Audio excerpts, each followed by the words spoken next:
Hello everyone. Today we are going to discuss a very important topic which is national income. So my name is Harsh Rajput and I am from BBA Semester 2 Morning B. So let's begin with the definition.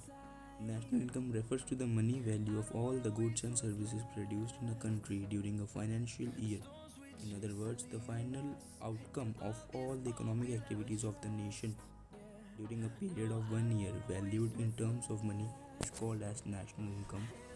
Okay, so there is a chance of double counting, hence national income cannot be estimated correctly. For example, a product runs in the supply from the producer to distributor to wholesaler to retailer and then to the ultimate consumer. If on every moment commodity is taken into consideration, then the value of national income increases. Also, on the one other reason is that there are products which are produced but not marked. For example, in an agricultural oriented country like India, there are commodities which though produced but are kept for self consumption or exchange with other commodities. Thus, there can be underestimation of national income. Okay, so what are its different methods of measuring the national income? There are three methods of measuring national income.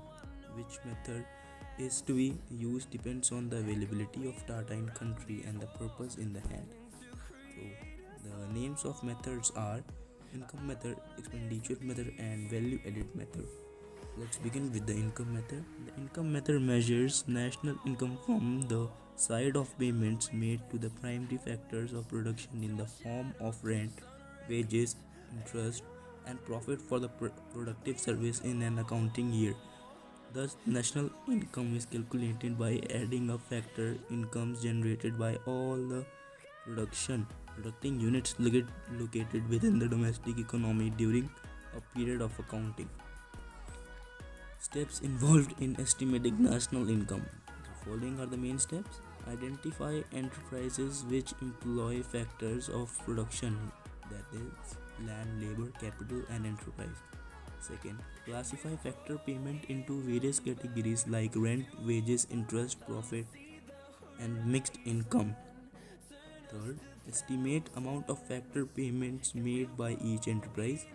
Fourth, sum up all factor payments made within domestic territory to get domestic income, which is NDP and FC.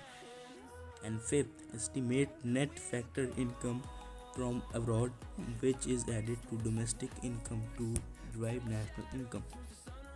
And our third method is value added method. Another method of measuring national income is the value added by industries. The difference between the value of material outputs and inputs at the stage of production is the value added. If all such differences are added up for all industries in the economy, we arrive at the gross domestic product. Every individual enterprise adds certain value to the products which it purchases from some other firm as intermediate goods. When value added by each and every individual firm is summed up, we get the value of national income. Its example of concept of value added. Suppose a baker needs only flour to produce bread. He purchases flour as input worth 500 from the miller and then by virtue of its productive activities converts the flour into bread and sells the bread for rupees 700. In the given example, flour is an input intermediate goods and its value of rupees 500 are termed as value of intermediate consumption. Bread is the output and its value of rupees 700 are termed as value of output.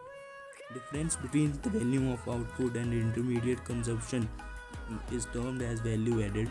It means that the baker has added a value of rupees 200 to the total flow of final goods and services in the economy. And last is our expenditure method. Expenditure method measures final expenditure on gross domestic product at market price during a period of time. Since all domestically produced goods and services are purchased for final use either by consumers for consumption of our of or by producers for investment. Therefore, we take sum of final expenditure on consumption and investment.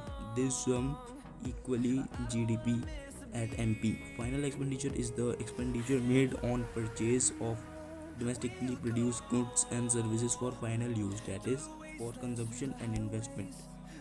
And the expenditure method is the most common way of calculating a country's GDP. This method adds up consumer spending, investment, government expenditure, and net exports. Aggregate demand is equivalent to the expenditure equation for GDP in the long run.